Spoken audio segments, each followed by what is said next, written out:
Which of the following statements are correct? At COP29, developed countries committed $3 trillion per year from diverse sources by 2035 against the demand by developing countries for $1.3 trillion.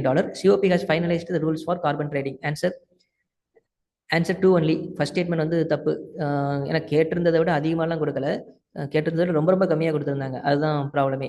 Developed countries commit ஆனது அப்படிங்கிறது $1.3 trillion வந்து developing countries வந்து கேட்டது. ஆனால் developed countries commit ஆகிருக்கிறது வெறும் 300 billion தான் commit ஆகிருக்காங்க. So இது வந்து $3 trillion கொடுத்துருக்குறோம், கேட்டதை விட அதிகமாக கொடுத்துருக்குறோம். அது தப்பு ஆன்சர். ஓகே, ஸோ ரெண்டாவது ஸ்டேட்மெண்ட் கரெக்ட். கியோட்டோ ப்ரோட்டோக்கால்ல இருந்து இந்த ட்ரேடிங்கான ரூல்ஸ் ஃபைனலைஸ் பண்ணுறதுல ப்ராப்ளம் இருந்துச்சு, இப்போ இதில் ஃபைனலைஸ் பண்ணியிருக்கிறோம். Okay, then operation Sankalp is a maritime security operation by Indian navy to ensure the safety of the Indian Ocean region, a maritime naval force exercise between India and USA, an operation by the Indian Navy to ensure the safety of Indian citizens in West Asia,